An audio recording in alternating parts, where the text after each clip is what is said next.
Bem, pessoal,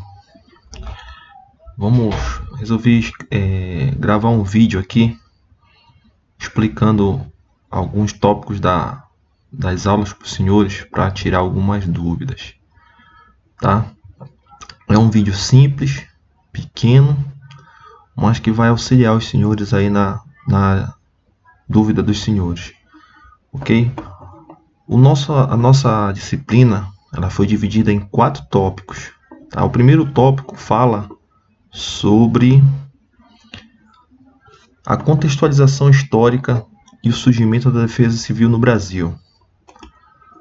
Tá? No mundo, no Brasil, um pouquinho, e no Pará. Tá? Senhores, a defesa civil é importante a gente entender que a defesa civil ela não é uma atividade apenas do Corpo de Bombeiros. É como o salvamento aquático é uma atividade, o combate a incêndio é uma atividade, o atendimento pré-hospitalar é uma atividade, tá? A defesa civil ela é um pouco mais ampla. Na verdade, a defesa civil, como discussão no mundo todo, ela é uma política de Estado.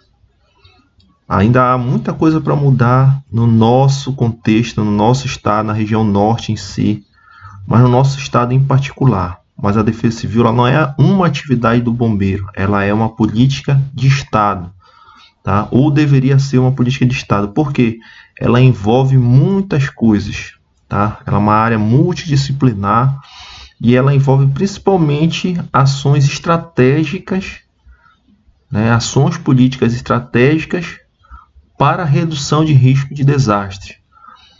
Tá? Então a defesa civil ela surgiu como uma necessidade histórica, uma necessidade. Desde o momento que o homem começou a lidar com desastre, ele começou de certa forma a se organizar para responder àqueles desastres.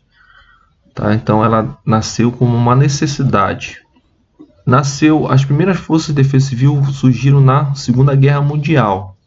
Tá? Nesse slide diz assim, os períodos de guerras, as comunidades atingidas por ações de combate precisavam se mobilizar para restabelecer as suas necessidades básicas na área de saúde, alimento, transporte, abrigo, segurança, entre outras. Então as primeiras forças de defesa civil elas surgiram no contexto das guerras mundiais. Tá?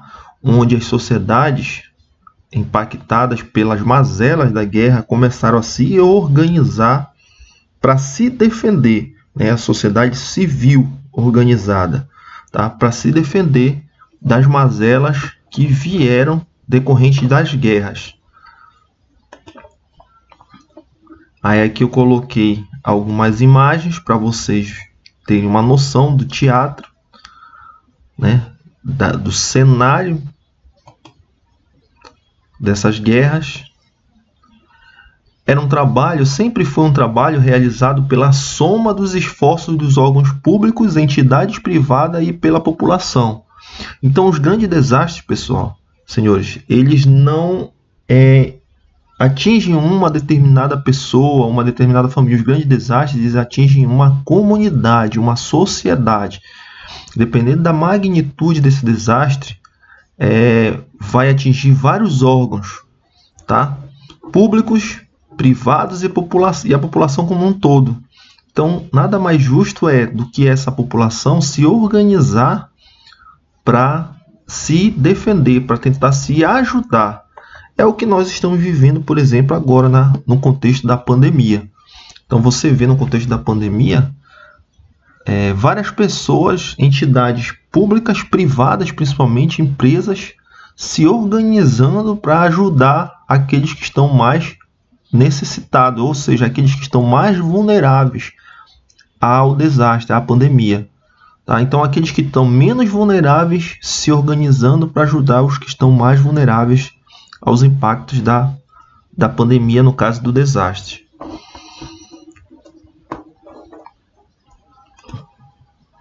Aqui outras imagens para você entender, tá? nesse contexto todo surgiu o embrião dos órgãos de defesa civil, que eram destinados a articular as forças vivas da comunidade ameaçada pelos efeitos da guerra. Tá? Então assim surgiu as forças de defesa civil. Porém, quando terminava a guerra, em tempo de paz, esses órgãos eles eram desestruturados, ou seja, entendia-se que não havia mais a necessidade. Tá? Porém, as comunidades continuaram enfrentando problemas calamitosos, de efeitos não de guerra agora, mas de problemas relacionados ao clima, né? Que eram tão devastadores quanto uma guerra. O novo cenário é esse aqui. Tá? Então você sabe que tem a ameaça climática ou ameaças naturais que são muito mais poderosas do que uma guerra. Tá? Exemplo também, pandemia, Covid-19, né? É o nosso maior exemplo. Então a gente pensa, a gente fica pensando como um organismo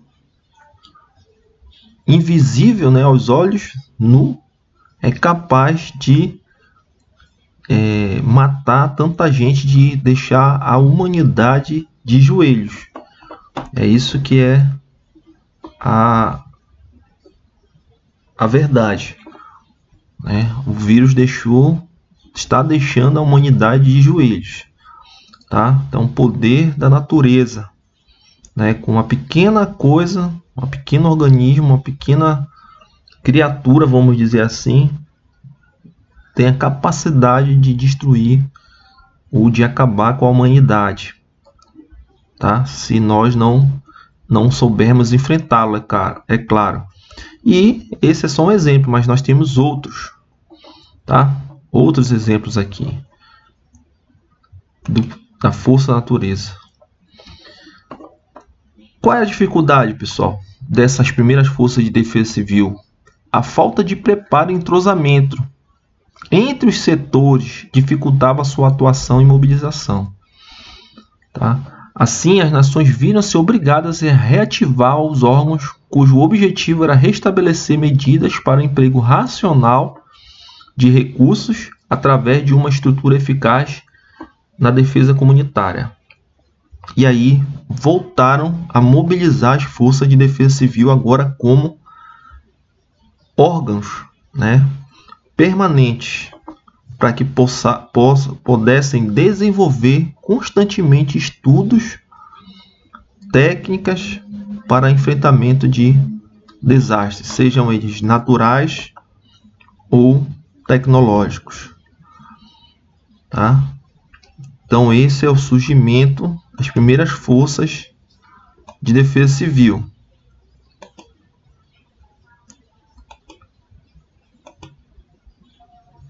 No Brasil, pessoal, a primeira defesa civil organizada foi em 1966, no então estado da Guanabara, hoje conhecido como Rio de Janeiro, que em decorrência das fortes chuvas, inundações, enchentes, né, toda aquela consequência de desastres hidroclimatológicos que nós chamamos, o Rio de Janeiro, até pela sua característica, né, geofísica, ela é impactada por isso há muito tempo, tá? E outras situações também, tá? Então é a força de defesa civil mais antiga que tem no Brasil, é a do Rio de Janeiro, ok? E no Pará, tá? A Constituição do Estado, no seu artigo 200, atribui as atividades de defesa civil, inclusive coordenação e planejamento das mesmas, ao Corpo de Bombeiros Militar. Tá? A nossa lei também fala sobre isso, Lei de Organização Básica ainda vigente, ela também fala sobre as atividades de defesa civil. Ela organiza Coordenadoria Estadual de Defesa Civil. Então nós temos aqui, tá, 2 órgãos de direção geral na nossa instituição. Um é o Estado Maior Geral, tá, como órgão de direção geral, e a outra é a Coordenadoria Estadual de Defesa Civil, também como órgão de direção geral. Se você continuar lendo a lei, as outras são órgãos de direção setorial, tá? E a nossa lei, que é a lei que cria a Coordenadoria Estadual, a 5.774 de 1993, cria a Coordenadoria Estadual de Defesa Civil no âmbito do Corpo de Bombeiros Militar. Organiza. Hoje, a nossa coordenadoria está... não quero mais que vocês tenham dúvida disso, tá? Isso aqui é muito importante. Então, quem é o coordenador estadual de Defesa Civil? Coronel Raimon, comandante-geral do Corpo de Bombeiros. Ele é o coordenador estadual de Defesa Civil. Coordenador adjunto, o executivo, vamos dizer assim, é o Coronel Benjor. Tá? Então, o Coronel Benjor não é o coordenador estadual. Quem é o coordenador estadual é o Coronel Raimon. Ele acumula as 2 funções. O Coronel Benjor é o coordenador adjunto, é o executivo, quem executa as ações de defesa civil. Aí nós temos lá uma assessoria que hoje é o Major Bruno, gabinete, né? Aí nós temos a divisão de administrativa financeira, que é o setor que cuida de toda a parte administrativa externa da SEDEC, como compras, pagamento de diárias, né? Todo recurso da SEDEC é o Major Carvalho que toma conta. A divisão de apoio à comunidade, que hoje quem assumiu foi o Major Arteaga, tá? A divisão de apoio à comunidade, que é a parte que cuida do pré-desastre, tá? Ações de prevenção, mitigação e preparação também, tá? Tudo que está relacionado a atendimento à sociedade, né? A prevenção, a estudos, a programas sociais, tá? Quem cuida é a divisão de apoio à comunidade. A divisão de gestão e operação, que quem está tomando conta sou eu, sou o chefe da divisão de gestão e operação, que é o pós-desastre, né? Ou pós-evento. Ou seja, a partir do momento que o desastre ocorreu, tá? Nós que tomamos conta, as primeiras ações de resposta, socorro, acionar o socorro, articular o socorro, as condições para socorrer, tá? Assistência humanitária, restabelecimento de serviços essenciais, todas as ações que nós vamos ver mais tarde de resposta. E uma seção administrativa que cuida da parte administrativa interna da SEDEC, escala de serviço, tá? Aquela como se fosse nossa B1, vamos dizer assim.